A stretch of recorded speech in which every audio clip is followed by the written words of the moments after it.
a tri-bike might not be the appropriate tool for the job. So like I can't think of like a better example of this than the 2019 70.3 Worlds when Gustav Iden won on his road bike, because he was blatting down that descent on his drops when everyone else was like shaking and trying to ride their tri-bikes. Welcome to Cycling Demystified, brought to you by Foundation Bike Fit and Frequency Cycle Works, the podcast where we help you take your cycling to the next level by sharing the knowledge from experienced bike fitters, mechanics, and the hidden players within the bike industry. Did you know that we're over 100 episodes now? I think we're... What have we been talking about this whole The same time? thing every week. I'll start switching it up. Okay, so this week we are going to talk about a very important question, which is, do you need a tri-bike? Don't answer that question, Ev. I know what you're going to say. It's a pretty short podcast, isn't it? A lot of people are just tuned out. Yeah, but this is a question we get asked all the time, especially for people coming in for our Fit Before You Buy sessions, starting out in triathlon. Not even just starting out in triathlon, but it's a common one for people to start the discussion, especially if they're starting out in triathlon. Do you need a dedicated triathlon bike? Yes, sir. Shall I be the newbie triathlete now? All right, I'm doing a triathlon. I've signed up for a triathlon, right? So I need a pair of carbon-plated running shoes, some kind of wetsuit of some description, and a triathlon bike, obviously, because I'm doing a triathlon. So it has to be a triathlon bike. Why would I buy any other kind of bike? It's called a triathlon bike. Well, are they actually called triathlon bikes? I don't know. Like, Well, they're TT bikes, but they're called tri-bikes, right? Yeah. Are they though? Wow. yeah, actually, if you go on, let's say Argon 18, they do have like triathlon section, and they do make. Well, like if you, I don't know. There's not that many people that make triathlon TT bikes. Yeah, these or days. some of them are the like non-UCI compliant ones, right? So So I'm they've going to be got captain fascia. pedantic here and say that the difference between a tri-bike and a TT bike is actually quite vast. Yeah. Because a TT bike, a dedicated time trial bike, has to fit within the UCI, regulations that regulations, UCI stipulate. Yeah. Not only in terms of its frame shape and how deep Double, the triangle. and all that jazz that the UCI stipulate, but also in the position. Yeah. Because you can only work within certain parameters based on your height within the UCI regs.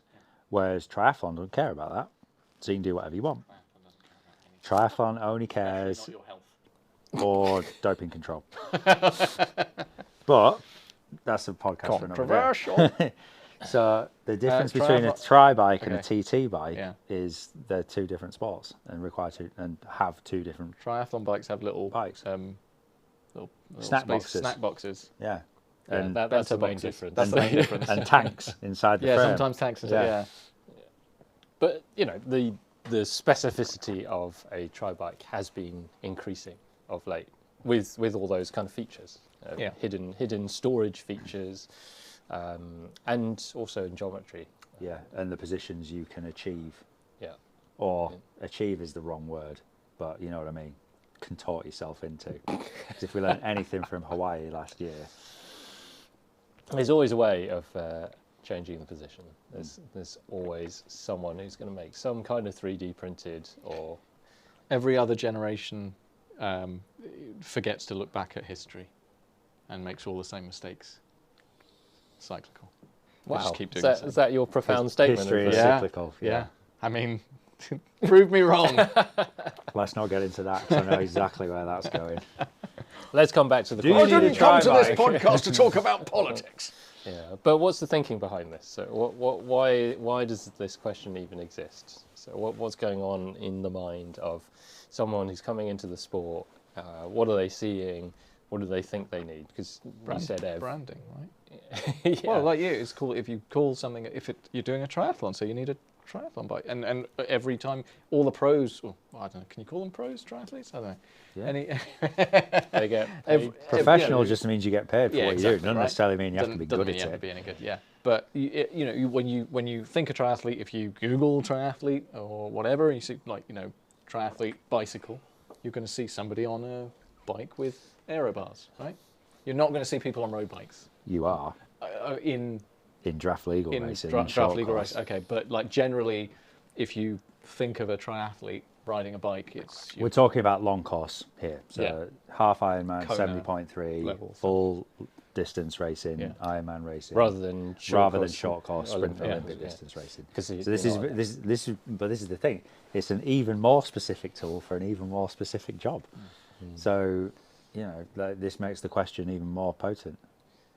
It's just like the rest of the cycling sports. You know, like so much of what people want and the industry is driven by, what the pros ride. You know, Colnago designed a new bike specifically for racing, for Pogacar to win the Tour de France, and that's what you people keep talking want. about that bike. Why don't you just marry that bike? It's just something that's so of the moment. Playing on your mind, living rent free in your head all winter long, because you're just you know why? Because you're fearful because you're waiting for the first person to turn up to the fit studio with that bloody bike. You're absolutely on the That's money. what it is, isn't it? Yeah. Just Anyway, so going back fearful. to triathlon bike. Yeah, I'm fearful of the person that's going to walk in having not had a fit with us first. Yeah. That's what I'm fearful of. But anyway, going back to triathlon though, yes. So triathletes see all the long course Hawaii athletes doing their thing. No one's riding a road bike in Hawaii. They're all riding TT looking bikes with crazy positions, narrow shoulders, extended arms, aero bars, bladders going everywhere, disc wheels, Being sick at the side of the being road. sick all over their bikes, peeing all over their bikes. You still want to do a triathlon? What part of that makes people think, oh yeah, I'd fancy I can that? only say this because I've been there, but not the peeing part. That was that's a bit Draw the grim. line somewhere. Yeah, but yeah, I had a snack box on my bike. Did you? I was quite proud of that. What did it have in it? Loads of snacks, mate. What kind of snack? I had a bit of cake in there. Rice cakes. Rice cakes with a bit of jam in there. Saurine? Saurine, yeah. Loved a bit of saurine. Only early on though. I tried it once, like 3 hours in, and Yeah. wasn't Too fibrous, mate. Yeah, had to make a quick stop. Heart Well, rate, actually, heart quite a rate long stop, goes actually. through the roof trying to chew through that stuff. But yeah, kept me occupied though for quite a while. Had to keep Chomping through a chomping brick of saurine. Kept the toilets occupied as well. Anyway, so people are seeing the image of triathlon, but the reality when you go to Blenheim Palace and go to, Mate, when you go to the XL to do, well, it's T100 now, but back in the day when you went and did the London Triathlon, you would see any and every possible configuration of bicycle. I remember that was the first triathlon I ever did, and I did it on a Specialized Langster. Wow. Single Single speed. speed. Yeah, and I had no idea what I was doing, but I had a great time. I had 2 Big Macs afterwards, and it was banging. But that was the wonderful But thing. I was hooked after that. Yeah, like triathlon. We've all been to like local triathlon races, and it's just full of people on like whatever bikes they can find. Run It's what like you run. shopping bikes, Yeah. mountain bikes. You can just do it. The bloke that racked next to me had panniers. Did Wow. Yeah. Full of Like- saurine. Yeah, he had a Cirrus with panniers. Wow. I was like, respect, mate. Yeah. But that's the kind of the nature of it, isn't it? Or was the nature of it. It's just like, I'll just turn up with my bike because that's my bike. And now it's kind of going, the pendulum swinging so far the other way that the specificity is getting so kind of like, it's so pointed that like, people couldn't possibly imagine doing a long distance triathlon without the tri bike. The gear. Yeah, exactly. It's like, can you turn up to parkrun now and not wear alpha flies? Really? It's going to be a lot of people with broken ankles in the next 5-10 years, isn't there? Yeah. Just for people who don't know what parkrun is, it's a free event that is run in good faith to promote healthy Let's call it lifestyles. what it is, a 5K time trial. Yeah, it happens every Saturday, but it's free. Intense competition between recent parents. Yeah, it's Yes, timed, it is. but you're not supposed to win, are you? Yeah, win. Well. That's the meme, isn't it? A winning park run. Winning park That's kind of the yeah. meme now, isn't it? Anyway, going back to triathlon Triathlon, bikes, yeah. because we got 45 minutes and no more, right? It's a specialist discipline, so Yeah. you need specialist equipment. So you buy a bicycle specific to triathlon. But the bicycle doesn't ride the event. But it's a triathlon bike. Yeah. It's called a triathlon bike, and I'm doing a triathlon. I need that bike. But the right? bike won't ride itself. That's fine. will it? I'll just jump on. So- And no problem. Like a couple of days of training, beforehand? I think the word was specificity, wasn't it, that we're trying to get at. And I think this was also prompted by a recent bike fit that we did. God, it's only like week 1 into 2025 and we're already talking about our clients. But yeah. You narrowed it down. Yeah. Well done. We love our clients because they give us so much to talk about. But yeah, there was a good conversation around about, well, what do you need to be able to complete this this event, this Ironman?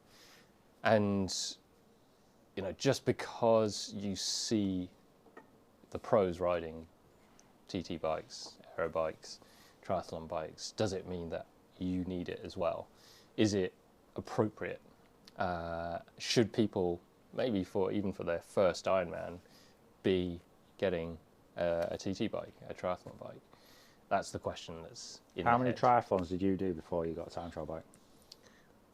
I don't know, like the vast Yeah, majority. you can't count, can you? Exactly. Yeah. That's the point. You need to learn your trade, learn your craft, learn how to ride a bike, learn how to run off the bike. Nobody likes being told what to do, right?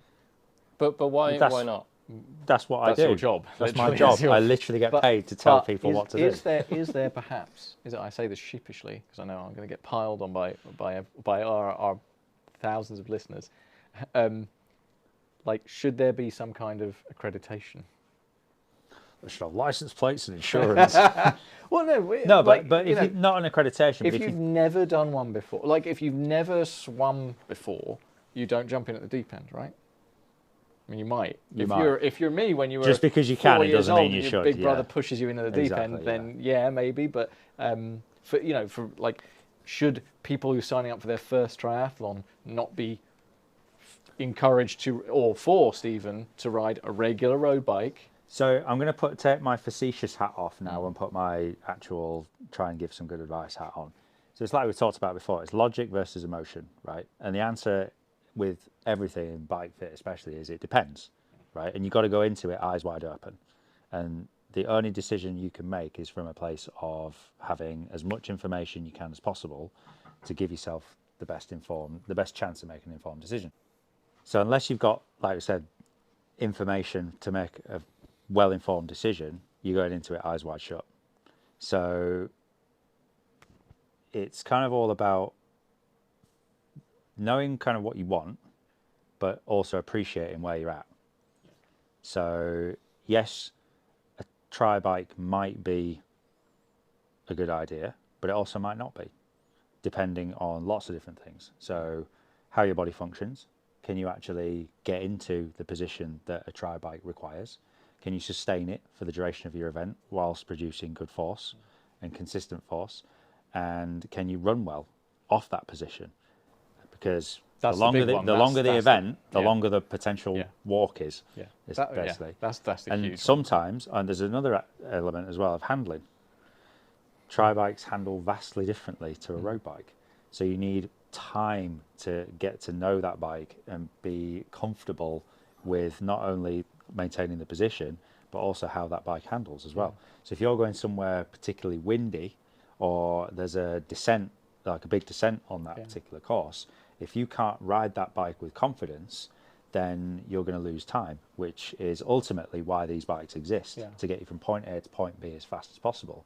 But speed is also a function of confidence and your ability to handle the bike, which in some cases, a tri bike might not be the appropriate tool for the job. So like, I can't think of like a better example of this than the 2019 70.3 Worlds when Gustav Eden won on his road bike, because he was blatting down that descent on his drops when everyone else was like shaking and trying to ride their tri bikes. Yeah. I mean, we see it every year at the big, the Grand Tours, the maybe like an uphill time trial, and it's like, and they're all like going crazy trying to do all the calculations, like, oh, should we switch to a road bike or should we stay on the it's like it's going to be better to handle on a descent and on obviously lighter for the climb and all that. And then Ganna just boshes a lot on his TT bike. Exactly. But again, you know what? If you throw enough power at something, nothing else matters. But you talk about all the aspects of actually bike riding Yeah. and the ability to ride your bike and so on. But there's so much more that goes into it. And I think this is why actually this question is more relevant from a life choice point of view. Because actually, if you have a TT bike, it restricts what you're doing. I like to explain it as, choosing that aero optimized bike is getting very, very specific about what you want to do with it. And it's a specific tool to do a job. And that doesn't give you the variety of, let's say, going out on a club run with your mates. Because most clubs won't want a TT bike. And for good reason, We can't fit a mudguard. I've seen them with race blades on.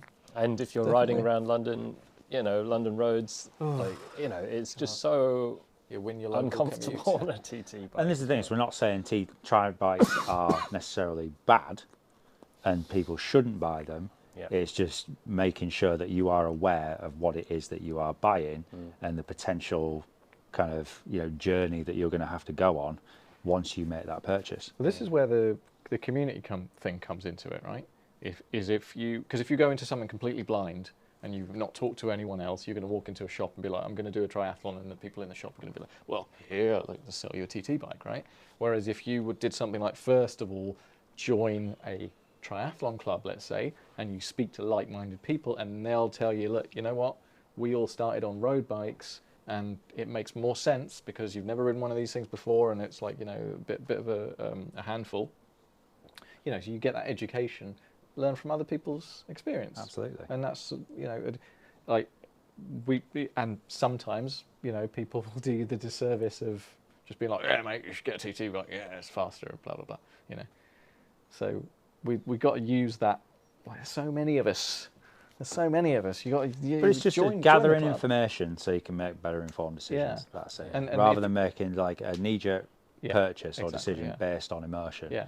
It just to me, it just makes total sense to speak to other like-minded people who are into the same hobby as you are, and I'm older and more experienced than you, and they're going to be able to give you some really good advice. But the other thing is, as well, is when we first started riding time trial bikes, like being chased by a T-Rex. being chased by T-Rexes, yeah.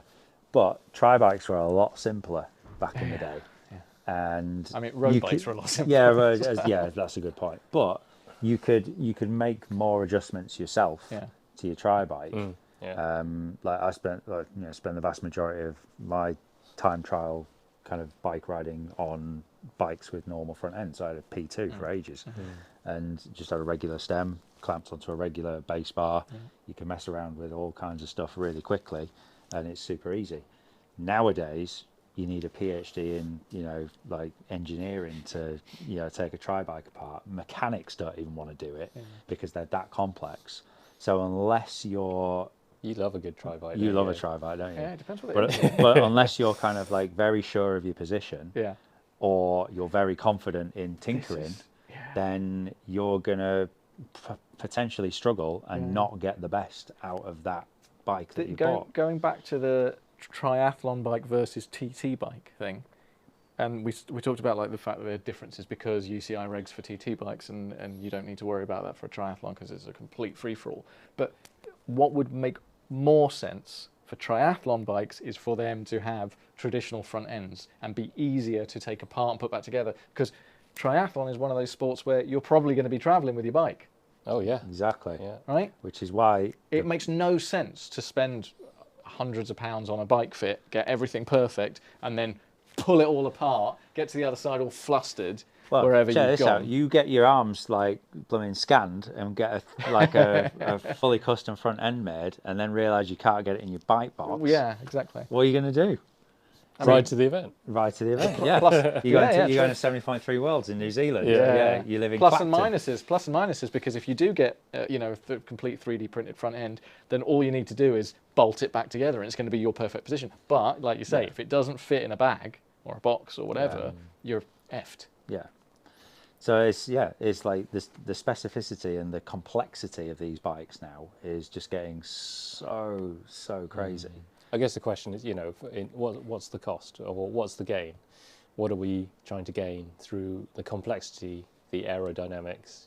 Is it worth it? We already know that aerodynamics is purely positional.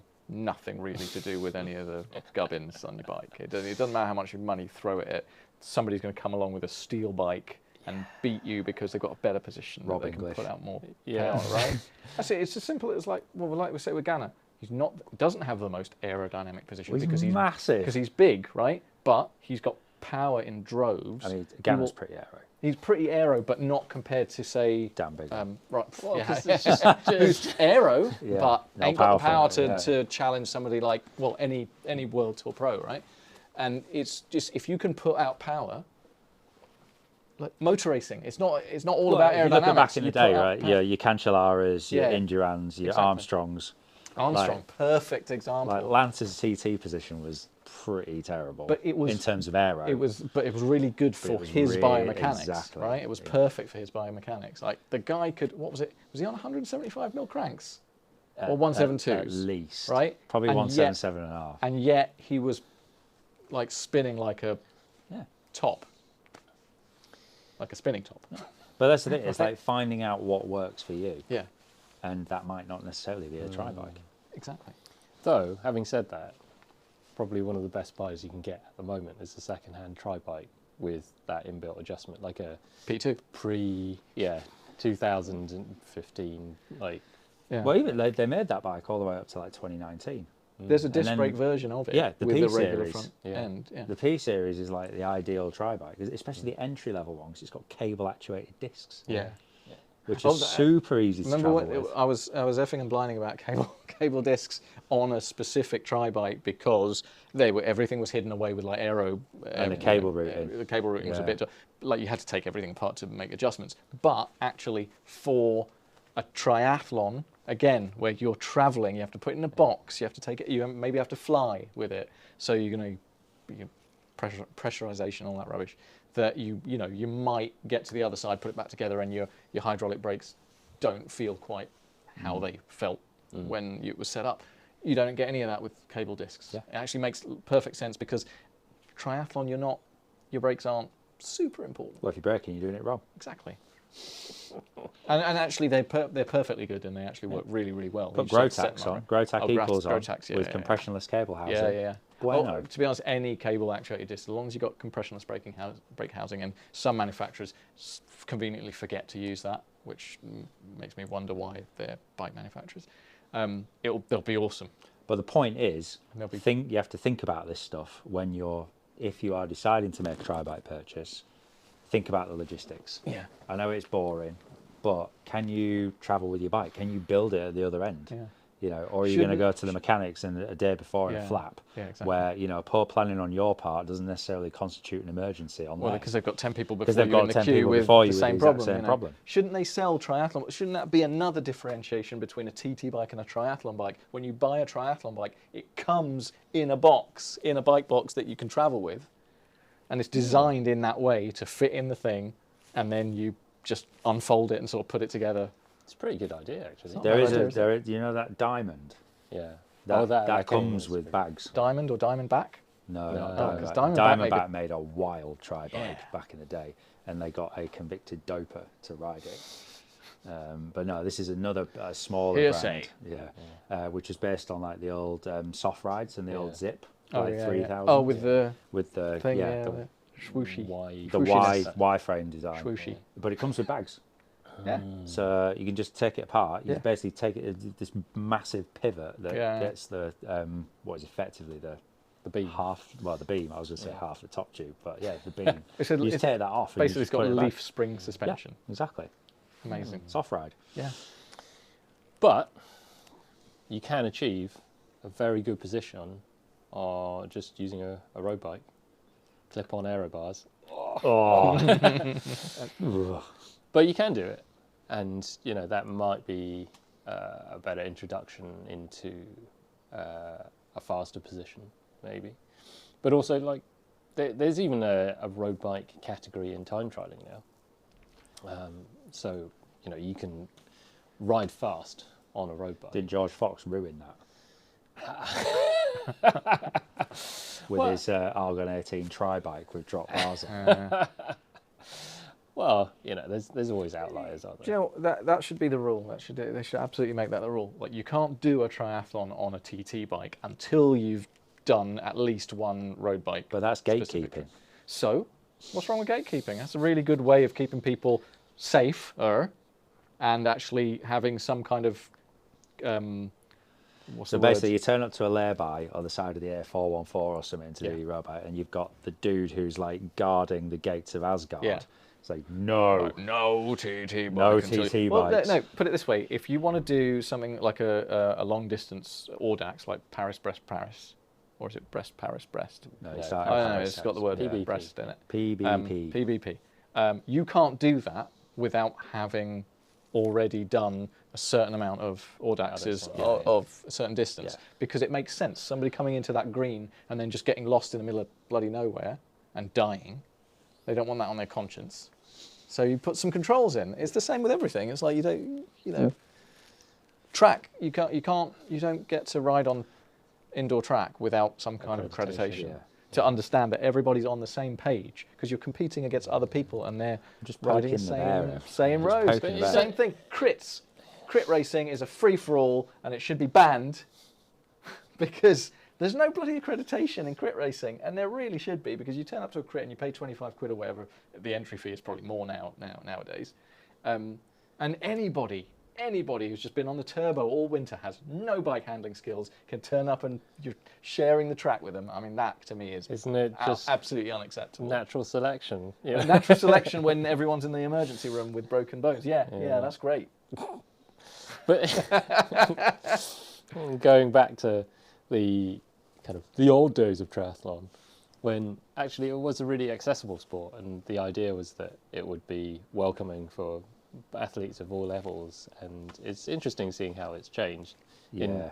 Is this just the maturing of a sport? Just like cycling, as a sport matures and more people get involved and the top end gets further away from the bottom end, then do we lose something in that? I think so. Yeah, I Well, think. yeah, when I got into triathlon 2012, 2013, like, you'd see all kinds of stuff, and everyone was just like hanging out in transition, just going, oh yeah, I've taped this bit onto my bike, and like there was a bloke with jacket potatoes on his top tube, and oh, what nutrition I've got peanut butter and jelly sandwiches, banging. Peanut butter and jelly sandwiches, Yeah. box of Marlboro Reds. Exactly. Sorted. And now, unless Funny you turn story. up with a spaceship, Yeah. like That's not that's gatekeeping.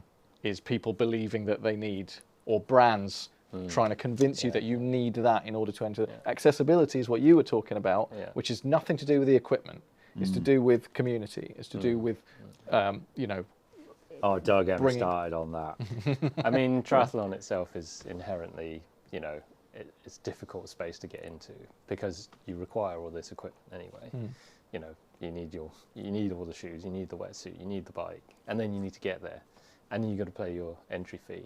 So those people who are selecting themselves for Ironman, they're already a self-selected group. It's 500 quid for an entry. And the isn't it? rest. I mean, 500 quid plus a pack of 200 Marlboro Reds. That's the entry fee for Ironman, isn't it? You've got So if you're not pulled over smoking at the side of the road between your training. And But it stuff, is it is like financially self-selecting, and there is an element of what I would deem financial doping to especially long course racing now, because ultimately, like, let's be real, all this kind of stuff about it doesn't matter. If you've got someone on a spaceship and someone on a Cirrus with panniers. who's winning, you know what I mean? Well, yeah, probably But very who's having likely. a better time? But But, yeah. on the other time, who's having a better time? And if the guy on the spaceship can't ride that bike No, but in all- the position, but all things being being equal, equal, yeah. But Because a lot of these guys, they can do it. because they've spent so much money, they're invested in it, Exactly, so they yeah. have to get it right.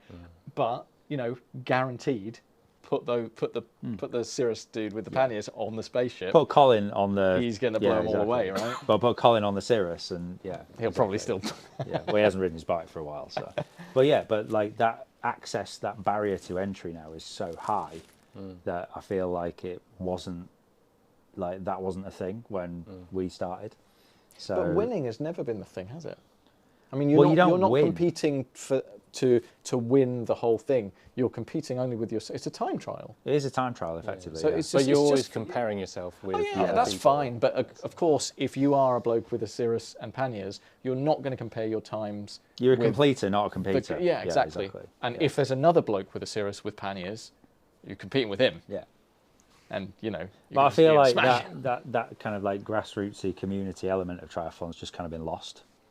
Almost, like not completely, but I like, think especially with long course. I think it's similar in regular road cycling as well. I mean, you see it. We turn up to a crit, right? We see it on Wednesday night, see it. Yeah. Everyone used the to fashion turn brigade, up. mate. Yeah, but everyone used to turn up with a CAD 10 with 105 because they're, I'm probably going to crash, so I don't want to have to fork out a load of money. Because when you need a new shifter, Yeah. eBay, mate. Because now everyone's turning up with 10 grand super bikes, like it's an arms race. Insured to the gills. But you get my point. Yeah, it's absolutely. like it's self-selecting in the fact that if you have more resources to throw at this stuff in terms of time, money, like all this kind of things that do make a difference, then it's going to be self-selecting, and the group is going to get smaller and more clicky. It's the clickiness, but of course. But if you are looking for that second-hand tri-bike, then again we're faced with like a more difficult problem of you need knowledge to be able to build and buy the right thing. Well, we did just before Christmas. There was a gent came in who was looking for exactly that. Signed up to an Ironman. Was like, I better get a tri-bike.